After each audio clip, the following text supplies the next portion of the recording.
It's been getting a little too hot to film outside. I mean, I could say that, but I also didn't really feel like going to a park today. I felt like chilling in the car. So that's what we're gonna do. Man, Sarah, 3 months ago, probably wouldn't even start filming in the car, showing my face. This is a huge step for me. Okay, ready? This one I wrote on May 7th, 2024.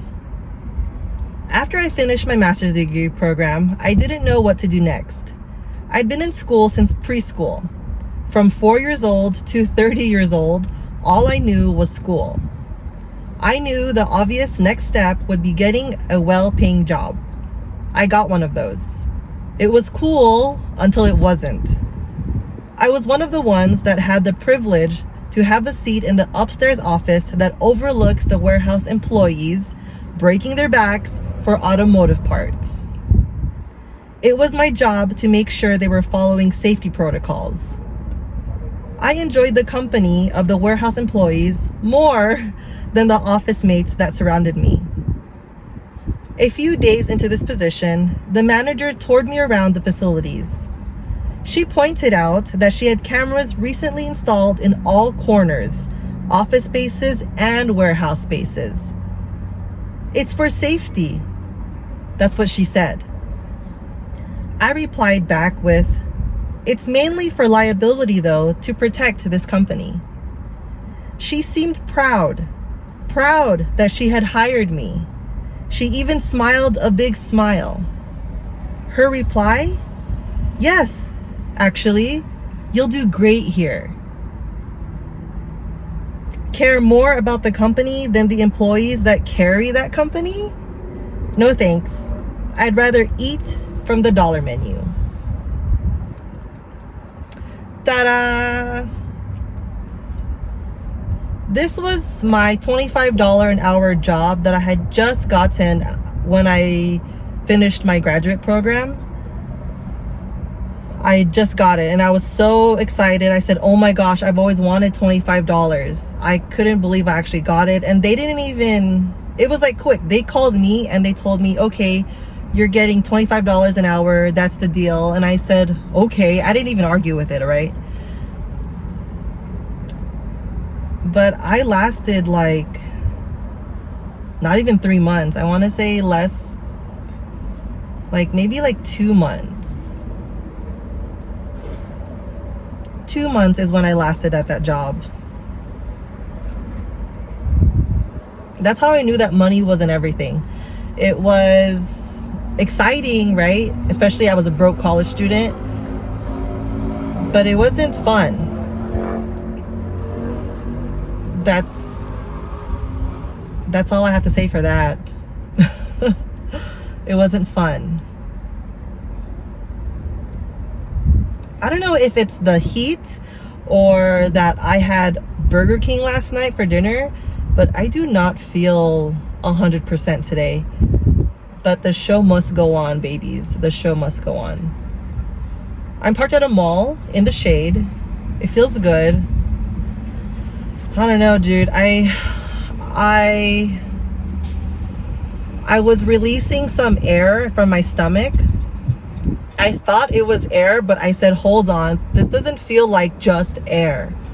So I ran to the bathroom and I'm so glad that I didn't release it in my bedroom because, girl, it wasn't air. I don't know what it is with Burger King. It makes my stomach feel funny. I mean, when I was 8 years old, I distinctly remember so after school, Auntie Eli would pick me up when I was 8 years old in grade school. We would head to the Burger King right down the street from my school. I would eat my Whopper. I would eat my Whopper. And then like halfway through my Whopper, she'd say, do you want one more? And I, girl, of course. So I got one more Whopper. So I had 2 Whoppers, probably a large Coke with a bunch of fries. I don't actually know. Did I get fries? Probably not. But I do remember the Whoppers. The Whoppers don't taste as good as they are now, but I like them because I like the memory. So whenever I miss someone who's already died, I eat their foods that they enjoyed eating, or that I've seen them eat, or that I've eaten with them, to help me feel a little bit closer to the ones who are dead. But dude, I mean, as much as I miss Auntie Eli, I don't know if I'm gonna eat Burger King for a while. I mean, never say never, because you never know. I'm gonna have one of those days where I'm like, oh my god, I miss her so much, I want a Whopper. But right now, in this moment, I may not be eating Whoppers for a while.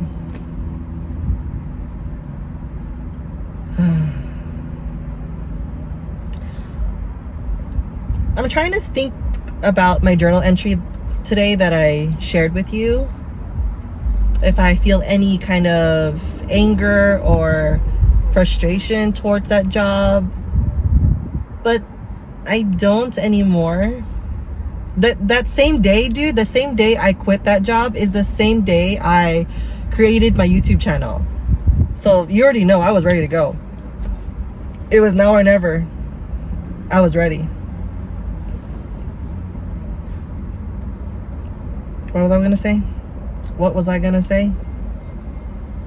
Oh, so I liked the employees way more. I didn't mesh well so much with the office people. It wasn't my vibe. It felt very Matrix. It felt very Black Mirror. It felt very constructed.